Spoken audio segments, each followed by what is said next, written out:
just 4 days, one of the greatest fighters of our generation puts his legacy on the line as Manny Pacuiao battles undefeated world champion Keith Thurman in the can't-miss fight of the summer. Saturday at 9 Eastern, live on pay-per-view or order on the Fox Sports app. Go to the last 2 decades. We get about one great fight a year, maybe 2. This has the makings of it. A legendary sort of Roberto Duran, Sugar Ray Leonard level fighter, like an iconic 12 years of greatness. This could be his last fight. He fights a young 29-0 undefeated Keith Thurman. This will be the best fight of the summer and probably the best fight of the year. Car shopping's confusing. A lot of terms: dealer price, list price, invoice. Here's what's not. Go to TrueCar.com. New or used car. They'll save you money, give you all the fees before you get there. So the over-unders came out in the NBA. And we've always known this. This is not a criticism of the NBA. It's a reality. It's the story league. We watch football in America. We talk about the NBA. And I'm a talk show host, so I like talking about it. It's soap operas. It's divas. I don't watch a lot of NBA regular season basketball in its entirety. I watch highlights. I watch bits and pieces of games, but I watch all NFL games, all of them. I'll watch every Dolphin game this year. I'll watch every Titan game this year. We watch football in America. The ratings prove that, but we talk about the NBA, and I'm a talk show host, so I do a lot. But I do think sometimes narratives carry the league more than reality. So the over-under win totals came out yesterday, and all these teams that, like, added people, their numbers flew through the roof, and you forget that chemistry is a real thing in the NBA. And also veteran players and stars, you know, they're going to take nights off. It's the idea that you're going to improve 7, 8, 9 wins in the West. I don't know anybody that's improving that much. It's just too thick. And by the way, the Eastern Conference isn't terrible either. Toronto was 17-5 last year without Kawhi. Philadelphia is probably better. Boston, better chemistry, probably better. Milwaukee, I don't know if Milwaukee's quite as good, but their young players are getting better, so they'll be good. So those 4 teams I know are good in the East. Toronto, Milwaukee, Indiana. Indiana's a real team. Victor Oladipo comes back. So they'll be like a 47-48 win team. I have 5 good teams in the East. I think I have 8 good teams in the West. Half of the league now is viable. So the over-unders come out yesterday, and this is what's funny. So Portland now is a 44-win team. They got to the Western Conference Finals, but because they only added Hassan Whiteside, they're no good. They only have 44 wins. Brooklyn now has got 45.5. How's that work? Their best player left, D'Angelo Russell. The second best player this morning on the Brooklyn Nets is Spencer Dinwiddie.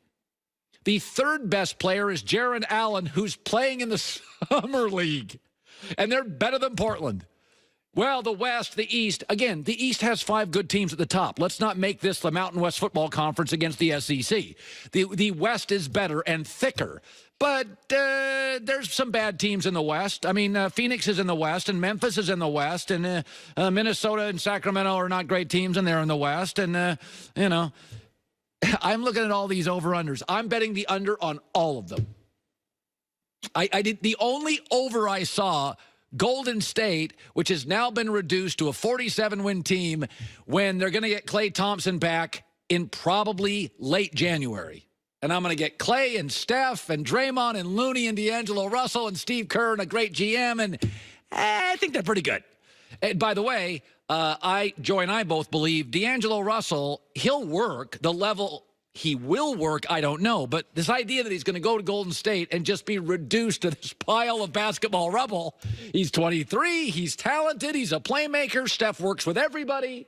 Steph works with quiet guys. He worked with KD. He works with crazy Draymond. He works with everybody. So D'Angelo's going to work. So I would say I would take the over on Golden State at 47. I think they're closer to a 48, 49, 50-win team. I like Utah, but 52.5 wins in this league. Folks, that's a lot of wins. That's a lot of road wins. That is a lot of road wins in the NBA.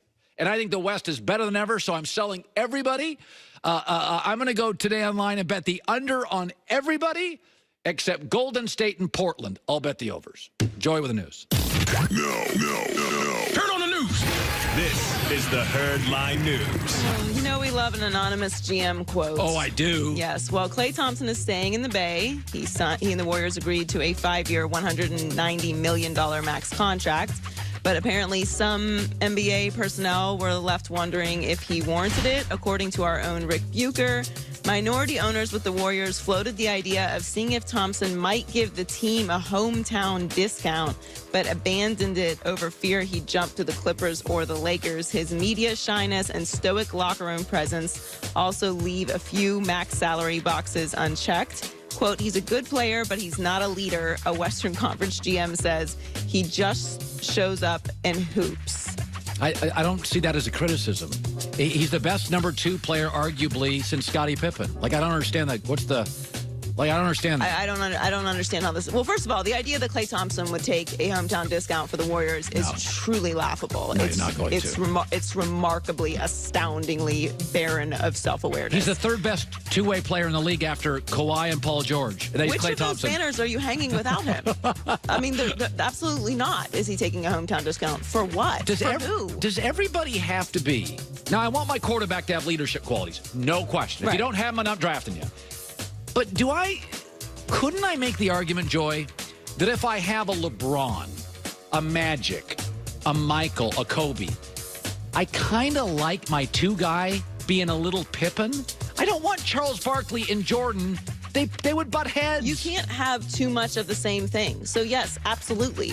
That's not saying he's not a great teammate, that he's not a great player. And don't you sometimes just want a few great guys that just come and show up and hoop, that are no drama and aren't trying to be the star of the situation and don't need all the credit? It's the perfect formula. It's perfect. What do you always say? Don't try and be happier than happy. Like, you can't ask for a better situation than that. What do you mean he's not a leader? You can make the argument. I think I've made this argument before. As great as LeBron is, you could probably argue there's teams that he wouldn't be a perfect fit with now, because the way, LeBron's offense is pretty much whatever LeBron does, that becomes your offense. There's a lot of teams he wouldn't be. He doesn't move without the ball. So, like in Golden State with Steph and Clay and Durant, he would not have been a good fit. Klay Thompson, I've argued this, is the only player in the league, that includes Harden, who fits on every team in the NBA. Everybody needs a 2-guard who doesn't need the ball. He's not ball-centric, who plays hard on both ends. And by the way, hoops, home, family, out. Yeah, it's a remarkable comment. Well, sticking with that article from Rick Bucher, Kawhi was widely regarded as one of the best 2-way players in the league. He signed a 3-year, $103 million deal with the Clippers, which makes him eligible in 2 years for Supermax salary.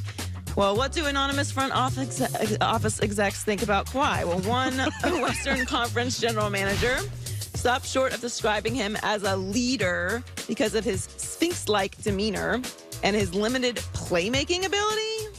There's not a question mark there, but I'm reading that with a question because it's weird. Kawhi is great at getting his, but he doesn't elevate anyone, the GM says. He doesn't rally his team. He's not a great passer, though he's gotten better. That was the big knock on him.